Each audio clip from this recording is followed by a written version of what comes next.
everybody, and welcome to another episode of Crash Zoom. I'm Sammie Purcell, Associate Editor with Rough Draft Atlanta, and I'm here, as always, with my co-host, Aaron Strand, who is 1 year older. Happy late birthday, Aaron.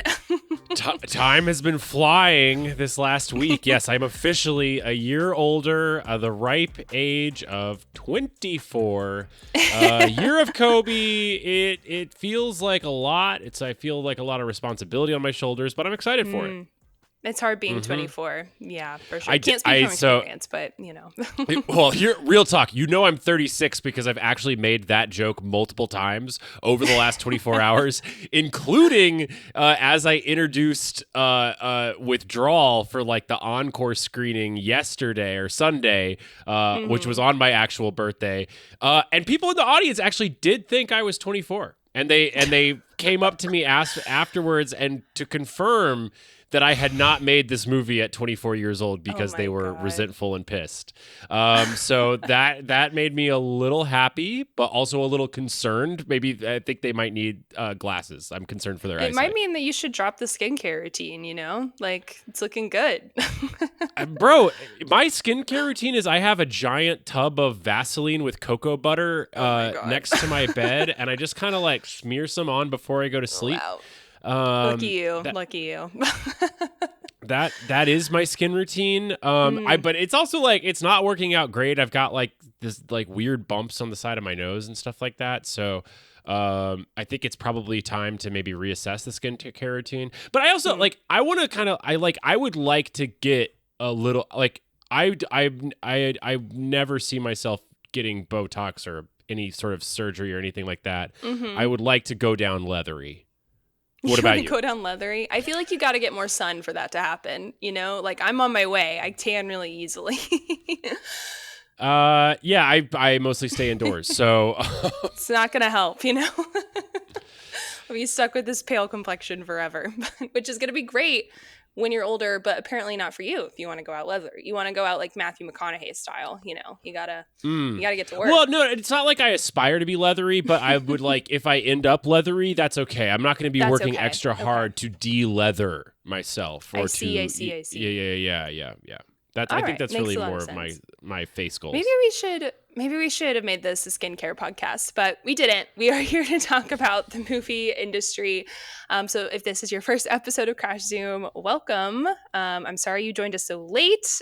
We announced last week that we are kind of in our wind down of the pod here. You can listen to that ep for more details on that. But what me and Aaron do here, at least for a couple more weeks, is we talk about what's going on in the film industry from a big picture level, and then we discuss why that matters to the independent creative.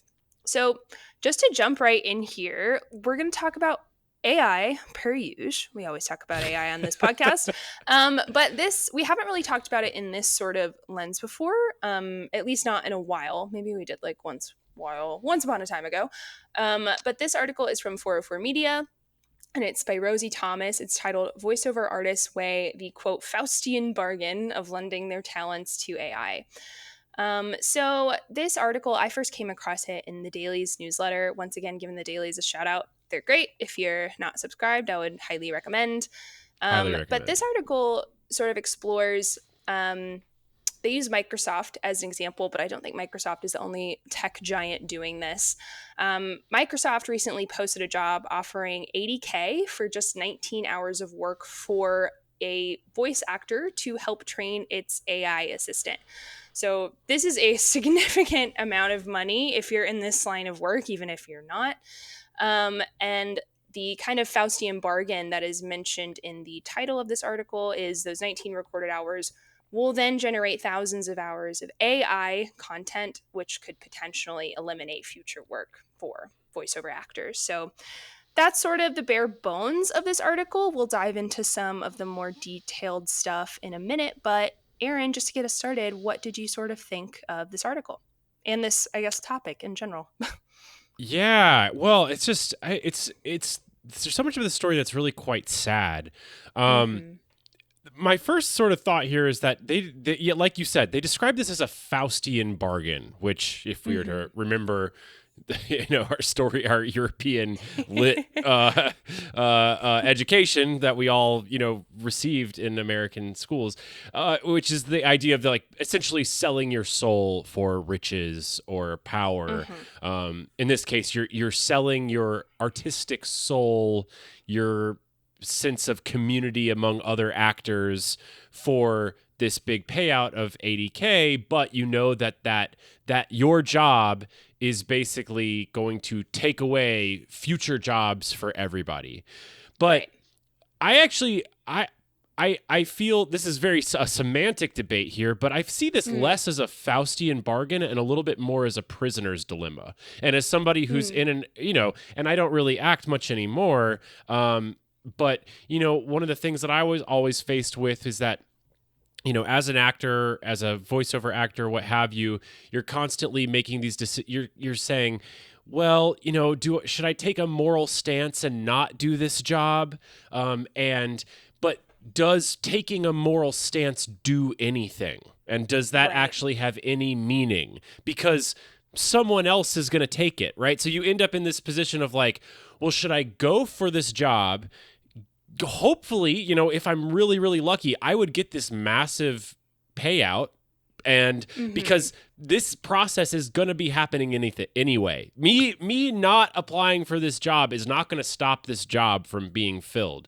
So why shouldn't I at least give myself the chance of making the $80,000 since this process is somewhat inevitable? Because there's no sort of like, nothing is going to move the needle outside of sort of mass collective action. And in a marketplace where there's no scarcity of entrance into the marketplace, there's no sort of collective action as possible. So this job is going to get filled. Someone's going to get that 80K. So why shouldn't it be you? Do you know what I mean? Right. Yeah. Yeah. And even like, I feel like most of the voice actors kind of interviewed in this article, they mention that, right? And they also mention, which I think is also like the sad part, is like you can't blame like any one individual kind of in this industry for like taking something like that when it's that much money up front, right? I mean, I guess like you could, but on some level you understand like why you would take something like this. And I think the prisoner's dilemma is probably like, well, doesn't the prisoner's dilemma kind of have to do with like, that's more of like, this is also getting semantics and this is not really what we're talking about, but isn't the prisoner's dilemma like two people sort of, I guess you're right. All right, you can cut this out. I'm just like thinking about the prisoner's dilemma is deciding whether to sell each other out, basically. Exactly. Yeah. Exactly. But that's what actors collectively are facing with these sorts of jobs. But if we all could agree to not go for this job, we could preserve more jobs in the future. But but is it possible to trust your fellow actors to not apply for this job and essentially tattletale on everyone else? No, you can never trust them to do that. So why? So then in game theory, it should be advantageous for you to go for it as well before somebody else gets it. Yeah. I mean, it's interesting. And I feel like there was some story that I'm having trouble remembering, but it had to do sort of with like, I think it had to do with voiceover work, but it makes sense that this is kind of like the first big like, oh, these are the performance type jobs that might like disappear really quickly, right? Like if you think about, I think there was something to do with like AI, like training AI to read books, right? Having like AI generated, instead of having like audio performances for audiobooks, it would be like an AI generated voice reading your audiobook. I'm pretty sure that already exists somewhere. It does. We talked sort of like, go ahead. Sorry to jump in here. Yeah, we talked about this about 5-6 months ago, and Spotify already has AI audiobooks sort of on its roster. I think Audible does as well. However, there's been consistent feedback that the AI audiobook quality is really not good enough, and it's still very noticeable. It takes people out of the experience. They have not been able to really successfully suspend disbelief, which is very interesting. Because I'm sure for a company like Microsoft, they would much prefer to hire an AI voice agent, like just straight up, You know what? Like I bet they wish that one of these AI voice generator companies could come in and be the voice of their AI assistant. But instead, they're still having to go back to these clumsy, inefficient humans to try to give them neutral voice tones for them to use friendly as the voice of their friendly and helpful, but neutral voice tones for their AI assistants. Yeah, what we were just sort of referencing there, there's one of the people interviewed in this article sort of talks about the audition process that he went through and having to find a voice that is not personality free, but like neutral, but friendly and helpful.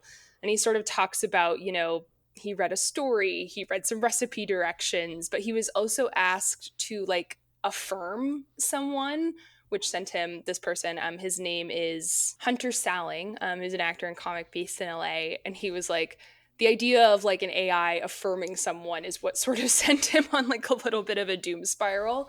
But I mean, you can ask Siri to do that now, right? Like, Siri, comfort me, basically, which also sends me in a little bit of a doom spiral. I don't use Siri like that.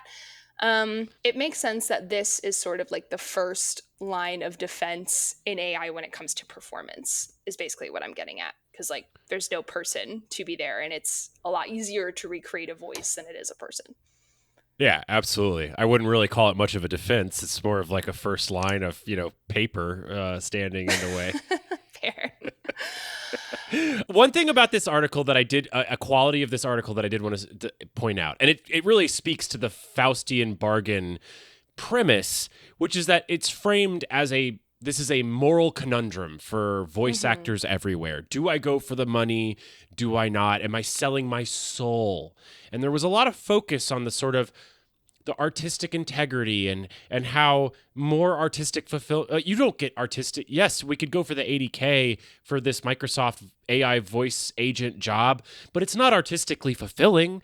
And it honestly sounded so strange to me within the context of this article, because artistic fulfillment does not factor into the marketplace at all.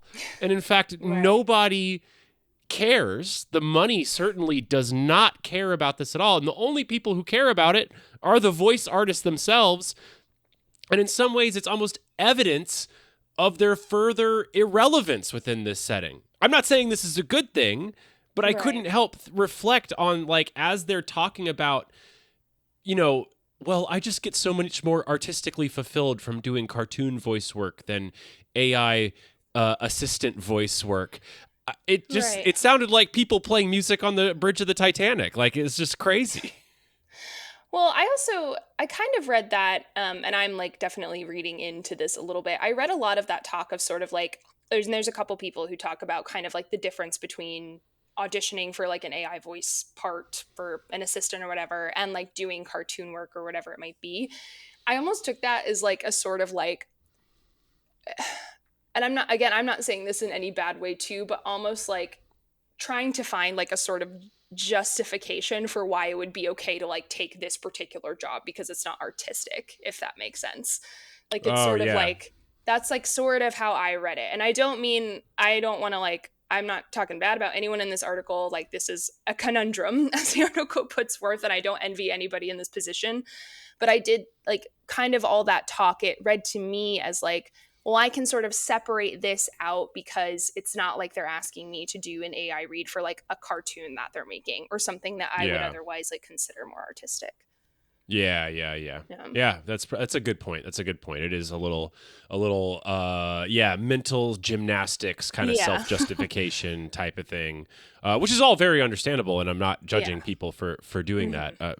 Very empathetic. And look, these artists and the people that have been able to pay their bills consistently. I have a lot of friends coming out of acting school who have really never gotten paid from acting, but they have gotten paid from audiobooks. They have gotten paid from consistent voice work. These people are in a really tough spot. And frankly, from my perspective, if I was in a position to go for these types of jobs, I would say go for the 80K. I mean, like, it's tough to say no to. Get the money, right? And I mean, get the money. Like, and I Those totally opportunities get it, are only going to last a little bit within the progressive journey of AI. Yeah, but but like you said, like as with any like creative job, everyone has like kind of side things that are like a little less creative to keep them afloat. Like whether that's, I guess reading audiobooks could be kind of creative, but whether that's like, narrating a commercial or training for whatever it might be, like something that feels a little less creative to you, but is still something that you get paid for that keeps you alive. And I totally like the idea that you might do something like that, to help you keep like your other creative endeavors alive, and it could take away, however many jobs in the future, is just like so incredibly difficult to deal with. Like I said, I really don't envy anybody in this position. It sucks. No. All right. Well, moving on, we're going to talk a little big studio strategy, I'd say, kind of starting with Warner Brothers and then moving on into something else. So funny, I originally saw this piece of news, which is basically just kind of running down Warner Brothers Discovery's theatrical release schedule. So just to give a little context to that, Warner Brothers says it's targeting 12 to 14 theatrical releases annually across its 4 key labels, which is Warner Brothers Pictures, DC Studios, New Line Cinema, and Warner Brothers Animation. And I originally saw this story kind of just in one of like an Instagram graphic, basically. And that Instagram graphic was like, Warner Brothers is really focusing on original movies because that's, Sinners has made so much money this year, et cetera, et cetera, et cetera. I just said monies. Sorry about that. Sinners has made so much money this year, et cetera. And I was kind of like, oh, interesting. And so I looked it up. I Googled, always Google things you find in Instagram graphics. And I mean, yes, there's sort of a focus on original content, but it's also a focus on Warner Brothers IP and DC. So kind of to break it down in their terms, Warner Brothers is going to be releasing 1 to 2 Warner Brothers Pictures tentpoles based on well-known Warner Brothers IP. This is from a Variety article. 1 to 2 DC Studios films, 3 to 4 New Line Cinema releases, including horror and comedy. So maybe some original stuff in there. They haven't released a comedy under New Line in a minute. We're just gonna call that all horror. It's all horror IP, but maybe like they did Weapons this year under New Line, right? But it's all horror and horror franchises. So continue. And then 1 to 2 WB animation titles, and then a select number of moderately budgeted original films. And if you go through the math on that, like this Instagram graphic was like, they're only releasing 1 to 2 DC films a year. But if you go through the math on what I just did, it's like, let's say 2 tentpole IP, 2 DC Studios, 3 New Line Cinema releases, that's 7. 2 animated, that's 9. So it's only like you're only leaving room for like 2 to 3. It's like the same amount, right? So yeah, I found that Instagram graphic a little misleading. So it's just a reminder to everybody. It's flat out wrong. It's flat out wrong. Google the information you find on Instagram. And it's like, it's just ridiculous. So yes, 75% of Warner Brothers output going forward will be established IP. I mean, baseline, right. That's the floor. Potentially, given the year, it's a little bit different. The first thing I did in thinking about this article is I tried to go all the way back to 1940 and get sort of a baseline of how many films Warner Brothers has been. I didn't go too crazy. I just sort of measured by the decade mark. Okay, cool. But what was Warner Brothers like year over year output? Which really tells the story of sort of the ebbs and flows of Hollywood, which is quite interesting. Back in 1940, Warner Brothers was releasing upwards of 35 films a year. Of course, this was like before television, was a thing. So makes sense that they were sort of, they were a commanding presence within the marketplace and that they had the monopoly over that visual entertainment, motion pictures. By the time we get to 1950, we're getting down towards like the 20 mark. Maybe like 20, a little higher than 20, 22, 24.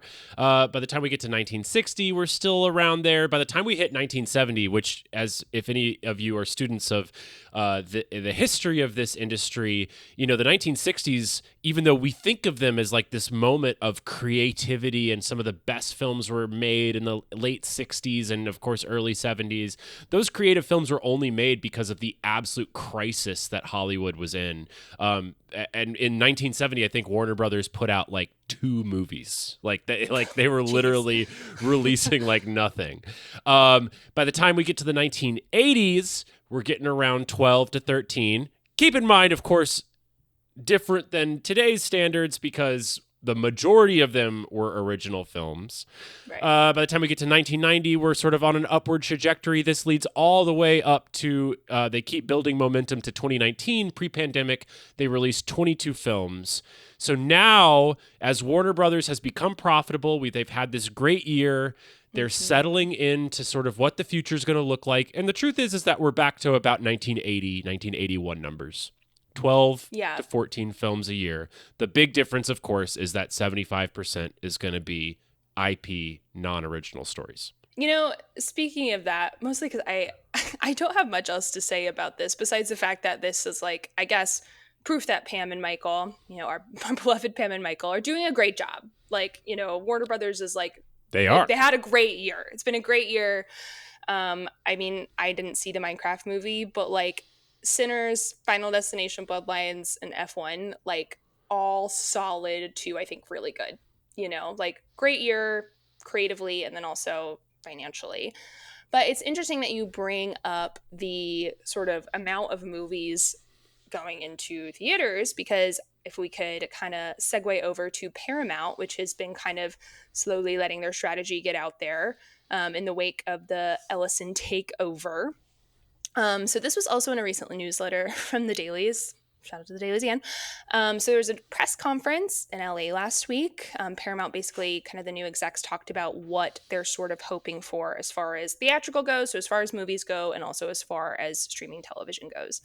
And for movies, Paramount is aiming for a slate of 15 films right now, and then kind of moving on to 20 annually per year. And that is theatrical releases. Now, speaking like original versus IP, I sent this to you earlier this week because you were right about Star Trek. They're prioritizing like Top Gun 3, new Star Trek projects, and then some original films as well. There's a new just acquired James Mangold biker heist movie called High Side, which is going to star his old Bob Dylan, Timothée Chalamet.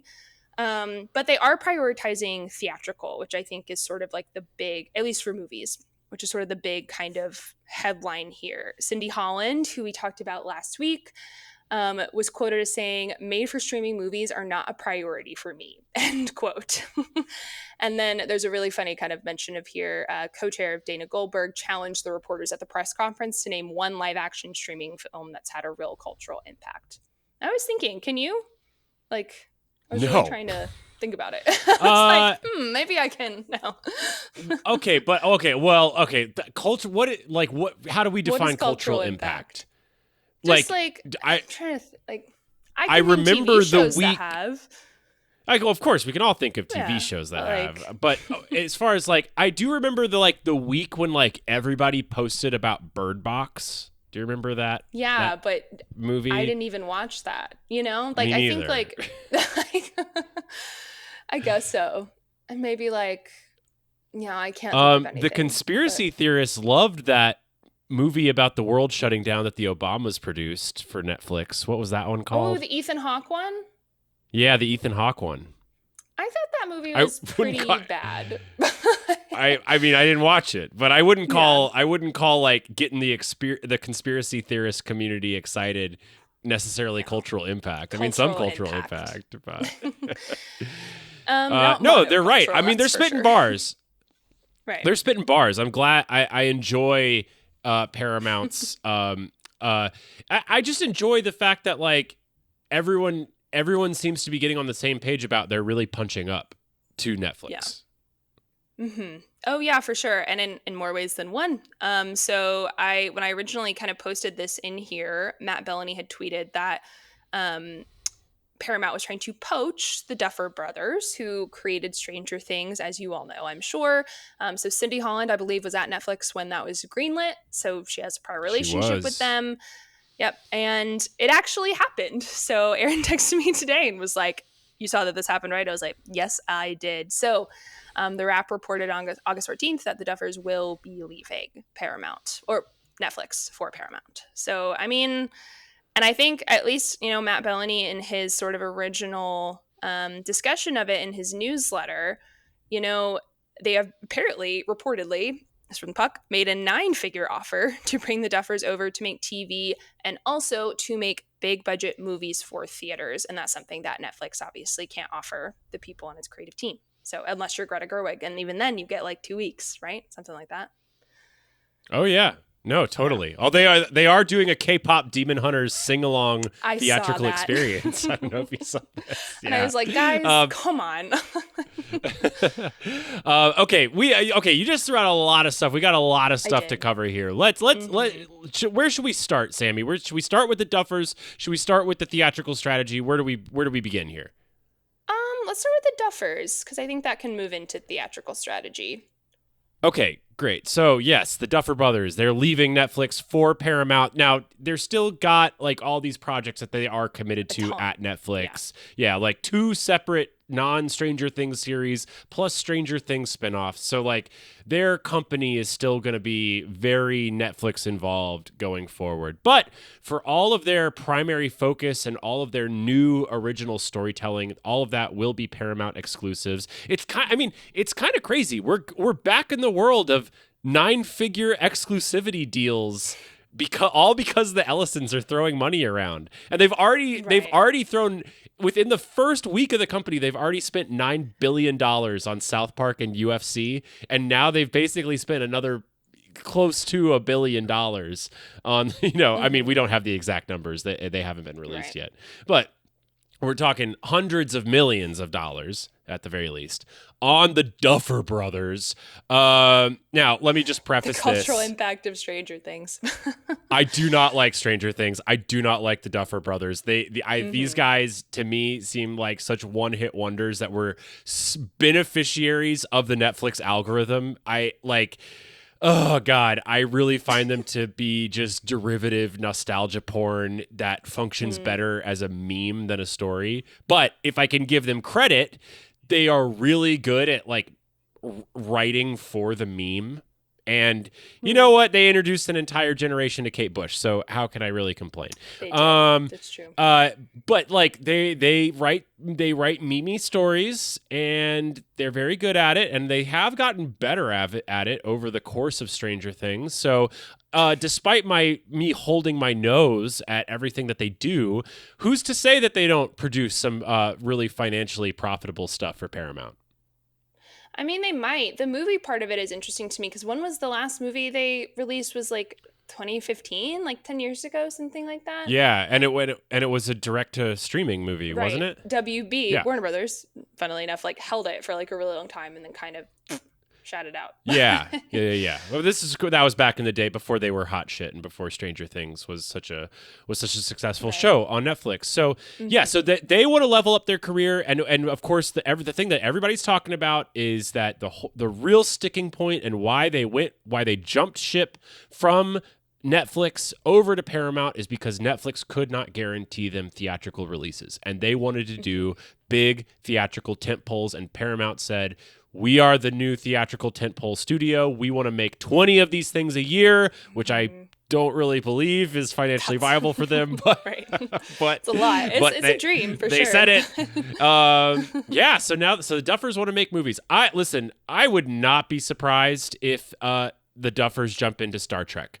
I think Star Trek is a very memeable, nostalgia-laden property that the Duffers could do a lot with, and they certainly would take it in new directions. But I think that combo would get people excited. Of course, I'm speaking extemporaneously about a property and 2 artists that I couldn't give less of a shit about. So take my words with a grain of salt. You did give me credit on Star Trek, but I got to be honest, I was also completely wrong because I thought they would be going the TV route and trying to go back to the OG Star Trek format. No. They don't give a shit about any of that. They want all theatrical. They want big movies.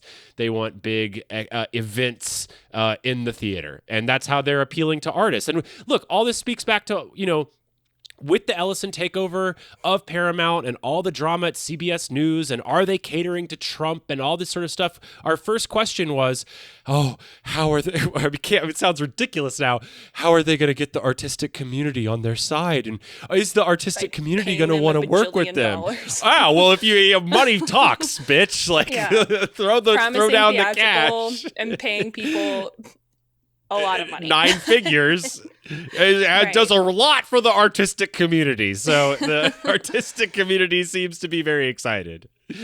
I think, they mentioned like TV like a little bit here if we want to get into it, I guess. And like I think the biggest change is that outside producers can now pitch to Paramount, and that used to not be the case. So they would, take things from CBS or MTV or whatever it might be.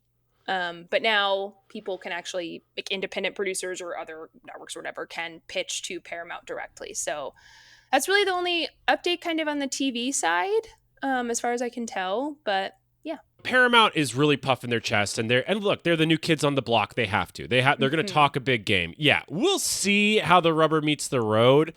What we can say in comparison is that Warner Brothers has really found something. And they in this article that we initially cited, they talk really about the way that they are using analytics to greenlight films, and they are using a more granular analysis process to determine whether or not a film is going to be theatrically viable. They're trying to be less vibes based and a little less relationships based. Although, Alto Nights like clearly flew in the face of that. We're forgetting about that. It's fine. One Battle After Another is definitely more about the long-term relationship between Paul Thomas Anderson and Mike DeLuca, although, you would imagine that there were some analytical inputs into that as well. And this is also thinking really about more marketing their films on a global level.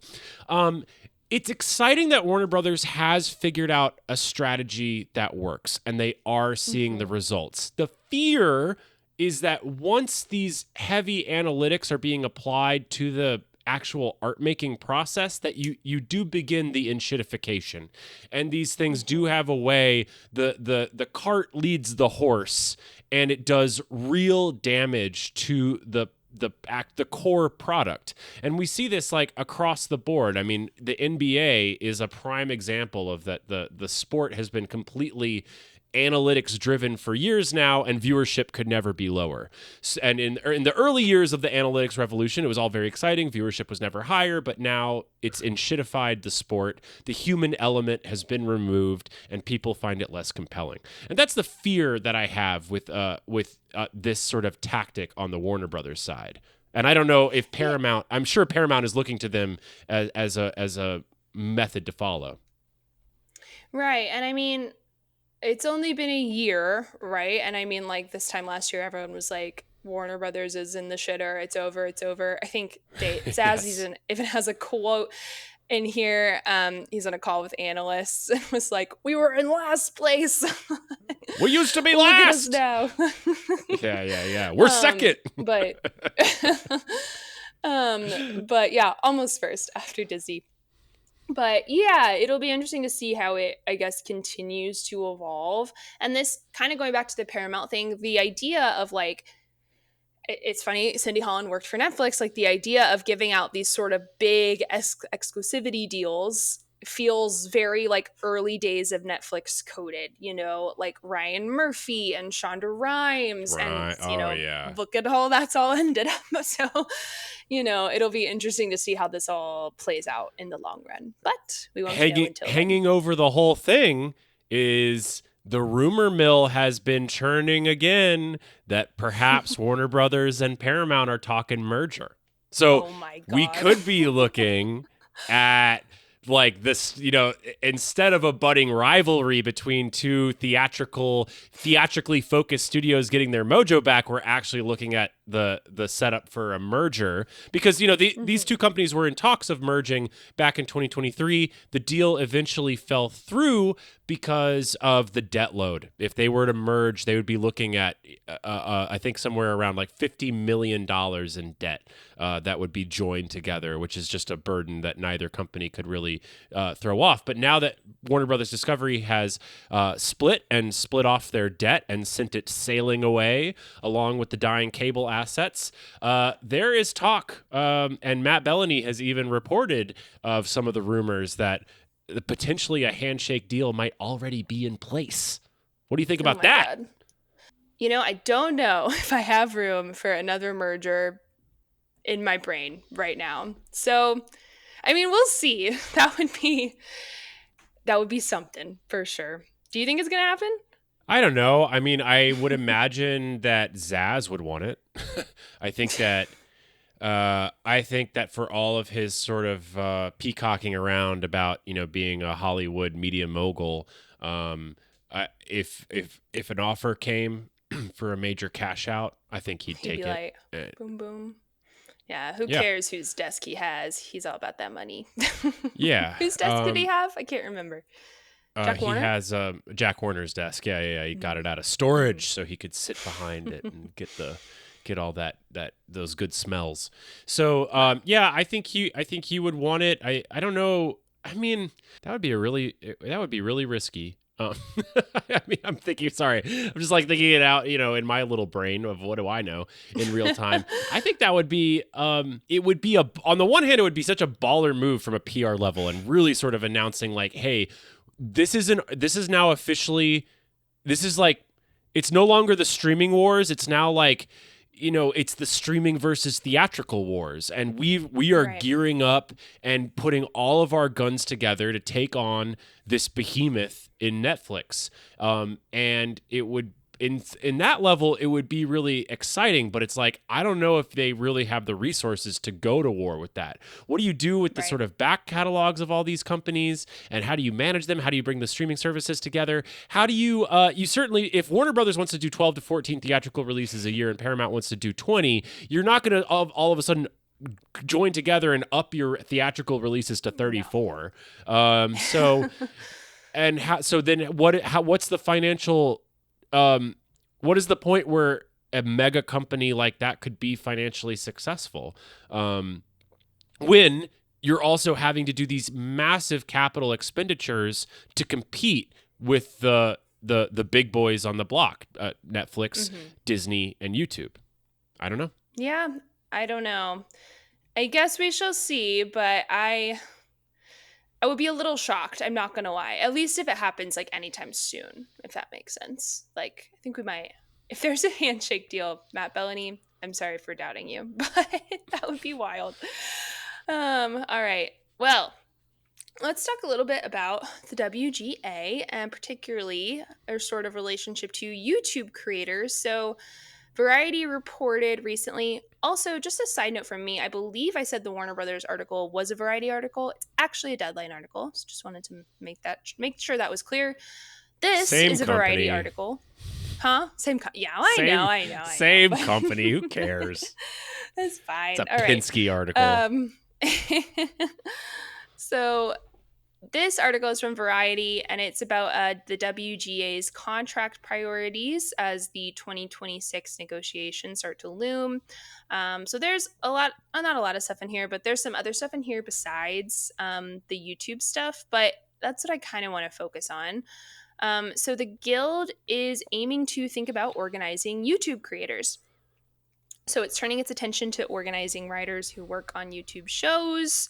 This is not the first guild to sort of think about this. I believe earlier this year, the SAG board, so the Actors Guild, unanimously approved a recommendation to establish a committee for digital influencers and their ilk. That's according to an article on a website called TubeFilter. So the WGA is certainly not the first sort of union to think about organizing writers who work on the more digital side of the entertainment landscape. But yeah, I'll stop there. I have a lot of thoughts of this in terms of like reality TV, which is not really what this is talking about. But let's stop there. How did you sort of feel about this move from the WGA? It's specifically the move in terms of trying to involve independent creators on YouTube and other Yes. platforms. Yes. So, I mean, I have so many questions. I mean, it sounds like yes, yeah, like thoughtful and forward thinking in a press release, but I have so many questions. So how would you even involve individual creators on let's just use YouTube. hmm Are you going to try to enter into collective bargaining with YouTube? Right. Well, I would assume it's with the individual people, but I don't know how YouTube plays a factor into that. Right, Like no, it but seems like a very complicated. are you trying to bring in individual content creators into the union? Because the whole point of a union is to be able to collectively bargain with a company. hmm So are you trying to bargain with YouTube? In which case, what incentive do YouTube creators or independent podcasters have right here within this like hyper competitive free market, no barriers to entry? Because collective bargaining of labor, it's only traditionally successful because number one of PR and sort of like getting public outcry on your side and enough sort of public judgment of a company trying to squeeze the life out of its workers. But it's really more, it only operates within systems where it is more beneficial for the company to keep its workers rather than just throwing them all to the gutter and hiring and retraining new workers. But does YouTube even care about a single creator? Like, if we were to play the thought experiment, if Mr. Beast, Miss Rachel, and Dude Perfect formed this like super creators union, and all of a hmm sudden we're trying to like demand, better per video or better ad revenue models or whatever from YouTube, does YouTube even care? I I don't know. I feel like YouTube is like, y'all can fuck off, and we have millions of people trying to replace you every single day. So we'll be fine. Well, there isn't a ton of information. I mean, it's a variety article. You know what they're like. We read them all the time. So there isn't like a ton of information. There is a quote here from Van Robichaux, who they also have elections coming up. He's running for secretary treasurer, where he essentially says, quote, "We anticipate the companies will ask for rollbacks," kind of talking how it won't be an easy negotiation. I assume he's talking about like YouTube when he says that. There's no like real No, no, no, no. He's clarification. talking about What is no, he? no, no, no, no. He's talking about the studios. He's talking about the studios coming back to the coming back to the bargaining table. Oh, geez. After the Yeah. gains of the 2023 labor strike, and the studios are going to come back and say, "Yeah, we know you guys are going to be asking for more, but it's a very different financial situation, and nobody has any money, and we're all under huge financial pressures." And they're going to try Hmm. to roll back the gains that they got in 2023. That's what he's talking about. Got it. Well, then I don't know. I mean, it's sorry, I'm exhausted today. It's interesting in this quote here, they kind of talk about non union writers not only filling up the YouTube space, but also the podcast space. But yeah, I think it'll be a much more kind of complicated, I guess, complicated negotiation, if you will, and finding out how to get these people involved. And if the company, like, is YouTube gonna like function like a studio in this case? If like people who write for YouTube's like stuff come on board, like, I'm not really sure how that It relationship will be, but It doesn't, and because there's no barriers to entry into these places, like it's valuable to unionize within television and film writers within Hollywood because there's only like 5,000 to 6,000 of them that are employed in at any given time. Like it's a very limited pool of people, and they are not easily replaceable. That is not the hmm. case within the YouTube podcasting world. And what is even the incentive for any sort of like successful YouTuber to Well, join arms with other creators and that are less successful than them and argue for what, like pension and healthcare? I think like if something like this were to happen, it would have to be sort of, and this has not happened yet, but they're kind of going off of what I said at the beginning. There's been a lot of talk about like reality TV stars unionizing over the past couple years. Um, in particular, I believe a couple of the Love is Blind guys basically like started a nonprofit to help reality stars with mental health. There were some really terrible things that came out about like the Love is Blind production set a couple years ago, as far as like the actual physical health and mental health of the people who are participating on that show. And that's like true all across the board for reality TV. Like, we don't need to get into specifics, but like The Bachelor, Love is Blind, Love Island, like all of these places have kind of a storied history of not having like the greatest production set or like safe space for the people involved. And the way that's sort of been going, is that they're trying to like think about unionizing on their own. Like Bethany Frankel has been really vocal about that. I think what it was like last year, the National Labor Relations Board basically said that reality TV stars should be considered employees and should be eligible for the same protection as employees. But that movement is coming from like within the reality TV star community, right? And I haven't heard like if there's been any sort of like big push from YouTube creators, and maybe I've missed it, on their own end to sort of unionize on their own. But that's where I think the push would have to come from. Yeah, for sure. I don't think we're anywhere close to that. I see no real incentive for these people to give over their competitive freedom within a very different monetary marketplace of YouTube, essentially an advertising platform that allows you to host your own, to run your own studio, versus a television, cable, or streaming network where it's a whole vertically integrated sort of like production system with a lot of checks and balances, and it's very hard to get in that door. I don't see how that unionization value proposition is particularly attractive to any of them. Unions are a pain in the ass, like, for everyone. But you can get these certain things out of them, but I don't see I just don't see the value there for the creators. It's interesting, like when you say writers who work on YouTube shows, like what does that mean? Like, does that mean the person who like writes a Miss Rachel episode, or does that like what exact? I guess that is sort of like my big question, is like who exactly are we talking about? You know? Yeah. Or like are we talking about people who write like the kind of like vertical soaps that we've been talking about? Like, you know, like who exactly are the people involved? Because it seems like also such a wide net, you know? Like if we're just talking like it's such a wide net of people. The vertical soaps, that would seem like a more ripe kind of a more fertile ground for sowing the seeds of a union push, because those things are making so much money, and those productions are so cheap because they're all non-union. Right.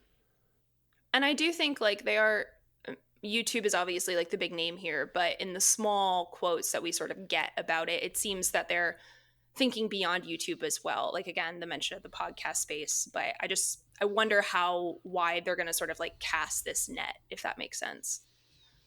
Yeah. I would love to see, I would love to hear them make the argument of like why independent creators should unionize.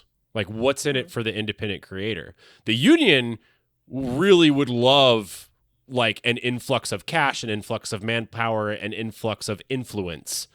But what are they going to give to those creators in return without creating a massive sort of ball and chain around their foot that's really going to limit what a creator, an independent creator, can do so adeptly on these platforms, which is make things really fast, really cheap, and all the time. And they can, a certain percentage can get very wealthy doing that. So I would love to hear their value proposition. That's all. Well, before we wrap up, I know you've been in Athens all weekend, but have you been watching anything? You seen anything fun at the film fest?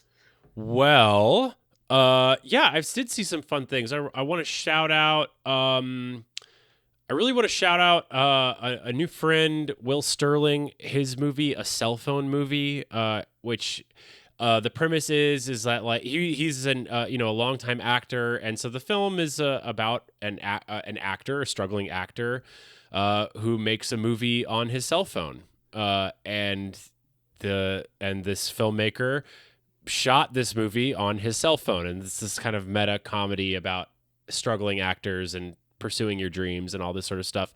But I thought he did it really, really well. It was really, really funny. The entire story is essentially a spoof on himself as a struggling actor and as somebody who's been in the game for a long time, like 2 decades. And his ability to make fun of himself and portray a sort of like heightened buffoonish version of himself was really, really admirable. And I laughed and I related to it, and I like saw myself in the performance quite deeply, and it made me cringe, and all those things I think were really, really successful, and I really wanted to shout out that movie. I actually ducked out of his movie as soon as it ended. I did not stick around for the Q&A. Sorry, Will, because I ran to another theater to see the re-release of Shin Godzilla, which is my favorite Shin Godzilla that is not on any streaming network, but they did a new 4K restoration and they put it back out in theaters, and I dragged all my brothers-in-laws to it for my birthday. It's probably like my 8th Godzilla themed birthday in my life or something. And it fucking ripped like always. Yeah, that's awesome. What a great birthday. I feel like that's perfect for you. Hell yeah. Awesome. Well, yeah, what about you? I didn't watch a ton this week because I was at the lake, or this weekend because I was at the lake. But when we got back yesterday, we are kind of making our way through some Coens that we haven't seen. So I watched A Serious Man for the first time, which I really, really liked. I'm a really big Michael Stuhlbarg fan, and it's nice to see him sort of like at the helm of something. I think he's just fantastic. And I really liked it. It's one of those ones like I feel like more than most other Coens, I'm sort of like, I should watch that again, like almost immediately, which is a good thing in my estimation. Nice. So yeah, I really enjoyed it. A Serious Man. Hell yeah. Cool. I haven't seen it. Yeah. It's good. It's interesting. It's very, funnily enough, it's very bleak and very funny. Black comedy, you might say, from the Coen brothers. Tracks. Shocker. I think that's the only one. Again, I was at the lake, so I was failing to wake surf most of the weekend. Hell yeah. Do we have any video evidence of this? I couldn't stand up long enough for there to be a video, Aaron. So absolutely not. Oh no, the world misses out on that wonderful experience. Well, Sammie, this has been great. Our penultimate episode of Crash Zoom here. Assuming my wife doesn't go into labor, which might happen. But we will be back next week for our final episode of Crash Zoom. As always, we would love to hear from you. You can email us crashzoompod@gmail.com, crashzoompod@gmail.com. You can follow us, Crash Zoom Podcast, on TikTok and Instagram. You can leave us a little message. Hit us with the 5 stars. We'd still love a little nice review on Apple Podcasts or Spotify if you'd like to give it. But otherwise, we would just love to hear from you. And until next week for our final episode, Sammie, I will talk to you.